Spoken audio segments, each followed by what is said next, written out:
یہ وصیت کے جملات مشہور و معروف ہیں، آپ کو ہر کتاب میں اور ہر جگہ مل جائیں گے۔ کہتے ہیں مولا کے سر پہ ضربت لگی، مولا گھر پہ آئے، امام حسن و حسین کو بلایا، زینب کو بلایا، ابو الفضل العباس کو بلایا، محمد حنفیہ کو بلایا، اور اپنے دو بیٹوں کو خطاب کرتے ہوئے سب سے خطاب کیا۔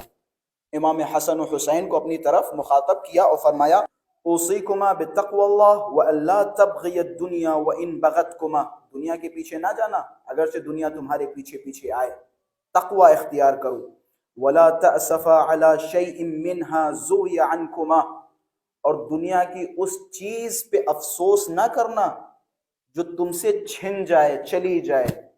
دنیا کی کوئی نعمت، یہ دنیا کی کوئی رنگینیاں جو تم سے چلی جائیں، خدا نے ایک گاڑی دی تھی، گاڑی چھن گئی، اس پہ افسوس نہ کرنا۔ دنیا پہ کیا افسوس کی یہ فائدہ؟ دنیا جب تم سے چھینی جائے تو تم سجدہ شکر بجا لاؤ اور اللہ کے لیے سجدہ کرو، اللہ کی ان نعمتوں پہ سجدہ کرو جو اللہ نے آپ کو دے رکھی ہیں۔ پھر مولا فرماتے وَعْمَلَ لِلْأَجْرِ، کہ ثواب کے لیے کام کرو، جو کچھ دنیا میں کام کرنا ہو اس کا مقصد کیا ہونا چاہیے، ثواب کیا ہے، اللہ اس کا اجر کیا دے گا۔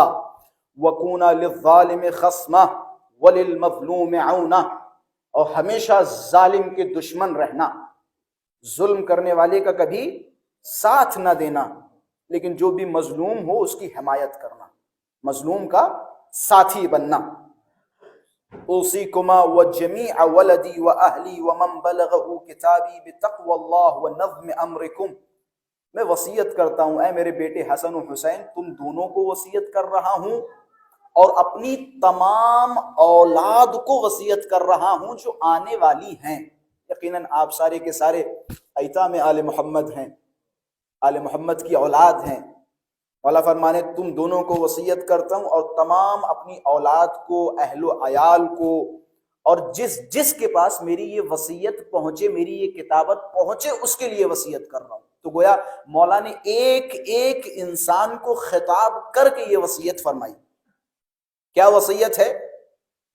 بتقوی اللہ، تقوی اختیار کرو، ونظم امرکم، اپنے کاموں کو منظم کرو۔ الحمدللہ میں آپ لوگوں کے منہ پہ نہیں کہہ رہا ہوں، لیکن اس میں حقیقت ہے، ہم اپنے کلچر سے زیادہ منظم آپ لوگوں کو جانتے ہیں۔ یقیناً رات میں جلدی سونا، جلدی صبح اٹھنا، ایک ٹائم ٹیبل کے حساب سے زندگی گزارنا، یہ مولا کی وصیت ہے کہ اپنے کاموں میں نظم رکھو۔ ایسا نہیں ہے کہ ایک دن اٹھے صبح 7 بجے پڑھائی کی، دوسرے دن اسی 7 بجے کرکٹ کھیل رہے ہیں، تیسرے دن اسی 7 بجے نمی دنم کھانا کھا رہے ہیں، چوتھے دن اسی 7 بجے سو رہے ہیں۔ ایک ٹائم ٹیبل بنائے زندگی کا۔ وَنَظْمِ أَمْرِكُمْ وَصَلَاحِ ذَاتِ بَيْنِكُمْ فَإِنِّي سَمِعْتُ جَدُّكُمَا، اور یہ میں تم دونوں سے وصیت کرتا ہوں کہ لوگوں کے درمیان صلح و صفائی قائم کرو، لوگوں کے درمیان اصلاح کرو۔ اگر دو لوگوں میں لڑائی اور جھگڑا ہو گیا ہے تو آپ کا فریضہ یہ ہے کہ ان دو لوگوں کے جھگڑے کو ختم کرو، کیونکہ تمہارے جد یعنی رسول اللہ فرمایا کرتے تھے صلاح ذات البین افضل من عامت الصلاۃ والصیام، دو لوگوں کے درمیان صلح کروانا نماز و روزے سے افضل ہے۔ کہتے 1000 سال کے نماز و روزے سے افضل ہے دو لوگوں کے درمیان صلح و صفائی کروانا۔ کہتے جھوٹ بولنا یقیناً جائز نہیں ہے، لیکن جب دو مومنین کے درمیان دوستی کا مسئلہ ہو تو وہاں آپ ان دونوں کی دوستی کی غرض سے جھوٹ بول سکتے ہیں۔ مثال کے طور پہ فلاں صاحب کے پاس آئے، جھوٹ بول دیا، ہمیں یار فلاں صاحب آپ کی کتنی تعریف کرتے ہیں، وہ تو کہہ رہے تھے کہ آپ سے بڑا کوئی متقی نہیں، آپ سے بڑا کوئی پرہیزگار نہیں، اگرچہ میں جھوٹ ہی بول رہا ہوں، لیکن کیونکہ میرا یہ جھوٹ دو لوگوں کے درمیان اصلاح کے لیے ہے تو یہ جھوٹ جائز ہے۔ یہاں پہ آپس میں صلح کرو، اور پھر حضرت نے فرمایا واللہ اللہ فی جیرانکم، خبردار اپنے پڑوسیوں کا خیال رکھو، کیونکہ رسول اللہ پڑوسیوں کے ساتھ اس طرح سے زندگی بسر کی حضرت نے کہ میں یہ سمجھا، مولا فرما رہے میں نے دیکھا رسول گرامی نے پڑوسیوں کے ساتھ اتنی بہترین زندگی بسر کی کہ میں یہ سوچنے لگا یا ہم لوگ یہ سوچنے لگے کہ رسول اللہ انہیں میراث دینے والے ہیں، یعنی اتنے قریب ہو گئے تھے رسول اللہ کے، ہم تو یہی سمجھتے تھے کہ یہ میراث دینے والے ہیں۔ یہ اس کلچر میں بہت بڑا نقصان ہے کہ جو پڑوسیوں کا پتہ ہی نہیں ہے. ہمارے یہاں ہوتا ہے، شہروں میں آپ جائیں کہتے پڑوس میں رہتا کون ہے، پتہ نہیں، کوئی صاحب ہیں پاکستان سے، ہندوستان سے، پتہ نہیں. بھائی آپ کہہ بھی رہے ہیں پاکستان سے، ہندوستان سے، مطلب آپ کے وطن سے، اور آپ کو پتہ نہیں کہ وہ پڑوسی کون ہے. پڑوسی کا خیال رکھیں. اور یہی وجہ ہے، میں نے دیکھا بہت سارے علاقوں میں، شہروں میں بالخصوص، میں دہلی میں دیکھتا ہوں، ایک صاحب پڑوس میں مر گئے، ایک دو بلڈنگ کے بعد مر گئے، تو ان کا 6 یا 7 دن کے بعد جب ان کے بدن سے بدبو نکلی تب پتا چلا کہ کہیں سے بدبو آ رہی ہے. دروازہ توڑ کے گئے تو دیکھا وہ مرا پڑا ہوا ہے. پڑوسیوں کا خیال رکھیں، پڑوسیوں کا حال و احوال پوچھیں. آپ کے پڑوس میں اگر کوئی رہ رہا ہے تو روز اسے دیکھیں. اگر آپ ایک دن اسے نہیں دیکھ رہے ہیں تو پوچھیں کہ بھائی آج آپ کو دیکھا نہیں، آپ کہاں تھے. آپ ان کی خبر رکھیں، پڑوسیوں کی خبر رکھیں، انہوں نے کچھ کھایا یا نہیں کھایا. مولا فرما رہے ہیں پڑوسیوں کا خیال رکھیں. فَإِنَّهُ وَصِيَّةُ نَبِيِّكُمْ مَا زَالَ إِلَىٰ آخر. پھر حضرت فرماتے ہیں اللہ اللہ فی القرآن لا يسبقكم بالعمل به غیرکم. قرآن کے حوالے سے خبردار رہو. میں تمہیں وصیت کرتا ہوں قرآن کا خیال رکھو. ایسا نہ ہو قرآن پر عمل کرنے میں تم پر کوئی اور سبقت کر لے، یعنی تم علی کے چاہنے والے، علی کے شیعہ، لیکن عمل تم سے زیادہ کوئی اور قرآن پہ کر رہا ہے. مولا فرمانے ایسا نہ ہو. پھر حضرت فرماتے ہیں اللہ اللہ فی الصلاۃ فإنها عمود دینکم. نماز کا خیال رکھو کیونکہ نماز تمہارے دین کا ستون ہے. اللہ اللہ فی بیت ربکم.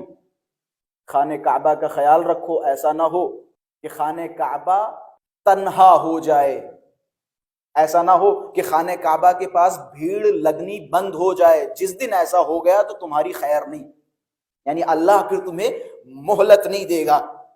حضرت فرماتے ہیں اللہ اللہ فی الجہاد باموالکم وانفسکم والسنتکم. جہاد کے لیے حضرت ترغیب دلا رہے ہیں، مال کے ذریعے سے جہاد کرو، زبان کے ذریعے سے جہاد کرو. یہ جو ہم فی الحال مجلسیں برپا کر رہے ہیں یہ ہمارا جہاد ہے. وہ دہشت گرد ہیں، وہ دہشت گرد ہیں جو کسی کا خون بہا کے اپنے آپ کو جہاد کہہ رہے ہیں یا مجاہد کہہ رہے ہیں، وہ دہشت گرد ہیں.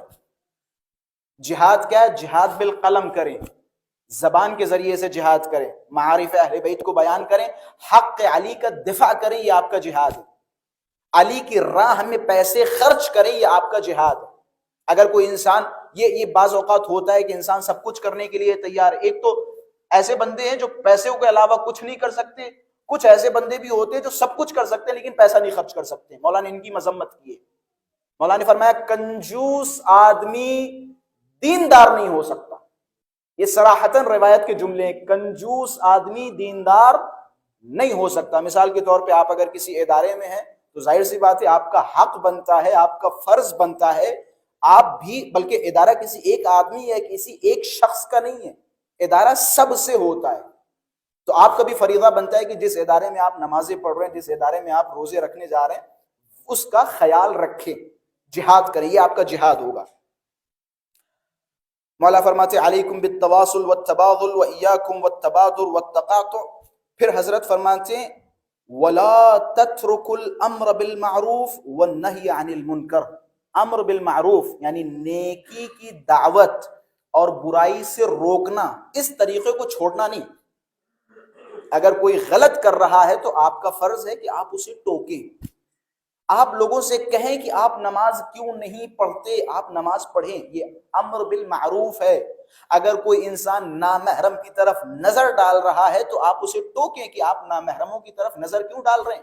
اگر کوئی عورت مثال کے طور پہ بے پردہ آپ کے سامنے گھوم رہی ہے تو آپ اسے بتائیں آپ کیوں بے پردہ گھوم رہی ہیں، آپ شیعہ ہیں، آپ مولا کی عزادار ہیں، آپ زینب کبریٰ سلام اللہ علیہا کی پیروکار ہیں، آپ بے پردہ کیوں گھوم رہی ہیں، انہیں ٹوکے. مولا نے فرمایا کہ اگر ایسا نہ کیا، یہ دیکھیں آخر الزمان میں ایسا ہو رہا ہے، مولا نے فرمایا اگر ایسا نہ کیا تو اس دور کے جتنے بھی اشرار ہیں، جتنے بھی برے اور گندے لوگ ہیں، وہ تم پہ مسلط ہو جائیں گے.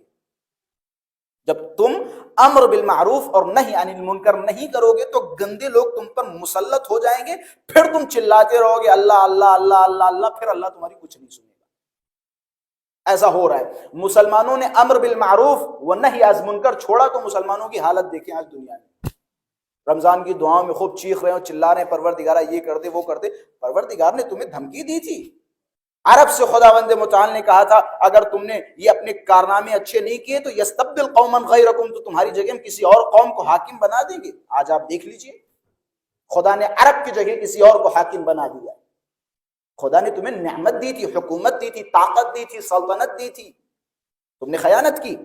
پھر مولا نے بس آخری جملے، مولا نے فرمایا ثم قال یا بنی عبد المطلب، خبردار اے عبد المطلب کی اولاد، اپنے بیٹوں سے خطاب کرتے ہوئے، خبردار میرے قتل کے بعد مدینے میں یا کوفے میں خوریزی نہ کرنا، مسلمانوں کا قتل عام نہ کرنا، یہ بہانہ کرتے ہوئے کہ علی کو مار دیا گیا، اب ہم علی کے قاتلین سے جو ہے بدلہ لیں گے، جس طریقے سے عثمان کے معاملے میں کیا گیا تھا۔ عثمان کو مارا کسی 2-3 لوگوں نے، لیکن بی بی عائشہ نے ایک لشکر تیار کیا مولا علی کی مخالفت میں، اور بصرہ میں جا کے ایک جنگ کی، یہ نعرہ لگاتے ہوئے کہ ہم عثمان کے قاتلوں سے بدلہ لے رہے ہیں۔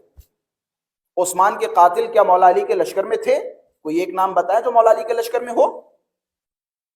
ہزاروں لوگ مارے گئے، کیوں مارے گئے؟ مولا نے اس چیز سے بچایا کہ خبردار میرے بعد ایسا نہ کرنا، جس کو چاہنا اس کو مار دینا کہ بھائی اس نے علی کے قتل میں یہ شریک تھا، یا اس نے علی کو لیے مثال کے طور پہ یہ منصوبہ بنایا تھا۔ مولا نے فرمایا نہیں، صرف اسی کو مارنا جس نے میرا قتل کیا۔ بس آخری جملے، لا تقتلن بی الا قاتلی، صرف میرے قاتل کو مارنا، قاتل کے سوا کسی اور کو نہ مارنا۔ انظروا اذا انا مت من ضربته هذه فاضربوه ضربة بضربة، اگر میں مر جاؤں، یعنی یہ جو ضربت میرے سر پہ ابن ملجم نے ماری ہے، اگر اسی ضربت کے اثر سے میں مر جاؤں تو ابن ملجم کو صرف ایک ضربت سے مارنا۔ یا علی یا علی، کہ صرف ابن ملجم کے سر پہ ایک ضربت لگانا، ایک ضربت میں اسے مارنا، دوسری ضربت میں اسے نہ مارنا۔ لیکن اگر میں بچ گیا تو میں خود ابن ملجم سے اپنا معاملہ حل کروں گا، چاہے میں معاف کروں، چاہے میں اسے سزا دوں۔ پھر حضرت نے یہ جملہ، بس یہیں سے میں مصائب کی طرف ربط دوں گا، حضرت نے فرمایا وَلَا تُمَثِّلُوا بِالرَّجُلِ فَإِنِّي سَمِعْتُ رَسُولَ اللَّهِ صلی اللہ علیہ وآلہ وسلم يقول إِيَّاكُمْ وَالْمُثْلَةَ وَلَوْ بِالْكَلْبِ الْعَقُورِ، کہ خبردار ابن ملجم کو مارنا لیکن اس کا مثلہ نہ کرنا، اس کا مثلہ نہ کرنا۔ مثلہ کہتے ہیں کسی انسان کے ٹکڑے ٹکڑے کرنا، اسے کہتے ہیں مثلہ۔ حضرت نے فرمایا خبردار ابن ملجم کو مارو لیکن اس کا مثلہ نہ کرنا، کیونکہ میرے نبی نے فرمایا کسی پاگل کتے کے بھی ٹکڑے ٹکڑے نہیں کیے جا سکتے۔